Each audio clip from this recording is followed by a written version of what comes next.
முருங்கைக்கீரை சூப் எப்படி வைக்கணும்னு பார்க்கலாங்க. கேரட்டு, பீன்ஸு, முருங்கைக்கீரை போட்டு எப்படி வைக்கிறோம். முருங்கைக்கீரை, கேரட்டு, பீன்ஸு, வெங்காயம் ஒன்று, ஒரு 2 பல் பூண்டு போட்டுக்குங்க. தேவையான அளவு உப்பு மட்டும் பார்த்து கம்மியாக போட்டுக்குங்க. நல்லா ஒரு 4-5 விசில் விட்டுக்கோங்க.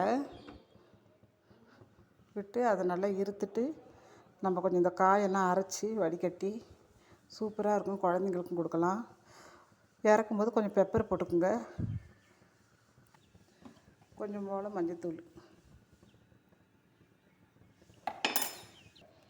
2 மிளகு, 2 சீரகம் போட்டு இடிச்சுக்கோங்க. இடித்து அதில் போட்டு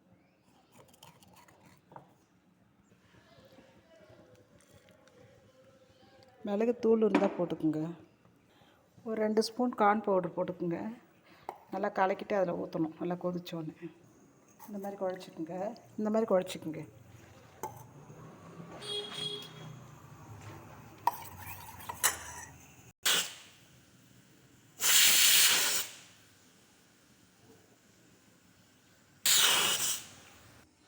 பாருங்கள், முருங்கைக்கீரை, பீன்ஸு, கேரட்டு, தக்காளி, சீரகம், மஞ்சத்தூள், உப்பு போட்டிருக்கோம். லாஸ்ட்டில் குருமிளகுத்தூள் போட்டு குடிக்க வேண்டியதாக. கொஞ்சம் கார்ன்ஃப்ளவர் கலந்து வச்சுருக்கீங்க பாருங்கள்.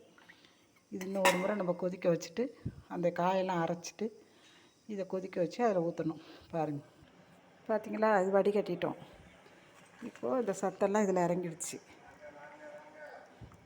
இந்த காய் நம்ம பொரியல் பண்ணிக்கலாம். பாருங்கள், அதை வடிகட்டி வச்சுட்டோம். அதில் இந்த கார்ன் கலந்தது ஊற்றிக்கலாம். கார்ன் பவுடர் ஊற்றி நல்லா கலந்து விடணும். இந்த மாதிரி கலந்து விட்டுக்குங்க. கலந்து விட்டு கொஞ்சோண்டு பெப்பர் போட்டு குடிக்க வேண்டியதுதான். சூப்பரான முருங்கைக்கீரை, கேரட், பீன்ஸு சூப்பு ரெடி. இந்த காயில் கொஞ்சம் எடுத்து போடுறாண்டா போட்டுக்கலாம். நம்ம நல்லாயிருக்கும். சுவையான முருங்கைக்கீரை, கேரட், பீன்ஸ் சூப் ரெடி. கொஞ்சம் பெப்பர் போட்டு குடிக்க வேண்டியதுதான். குழந்தைங்களுக்கும் கொடுக்கலாம். நீங்களும் ரெடி ஆகிடுச்சு. ரத்தம் இல்லாதவங்களுக்கு உடம்புல ப்ளட்டு ஊறுங்க. இந்த மாதிரி முருங்கைக்கீரை வாரத்தில் 3 முறை சேர்த்துக்குங்க. ஒரு முறை பீட்ரூட் ஜூஸ் குடிங்க. சுவரொட்டி வாங்கி சாப்பிடுங்க வாரத்தில் 2 முறை. ப்ளட்டு தன்னாடி ஊறும். தேவையில்லாத காசு தண்டை செலவு பண்ணாமல் இப்படியெல்லாம் பண்ணி சாப்பிட்டு பாருங்கள். நல்லாயிருக்கும். பாருங்கள், கொதிச்சிருச்சு, நல்லாயிருக்கு. கொஞ்சோண்டு பெப்பர் போட்டுக்குங்க. உங்களுக்கு எந்த அளவு வேணுமோ அந்த அளவு போட்டுக்குங்க. கொஞ்சம் காரம் கம்மியாக சாப்பிடுவோம். உங்களுக்கு எந்த அளவு வேணுமோ அந்த அளவு. பாருங்கள், லிக்விடியாக வந்துடுச்சு.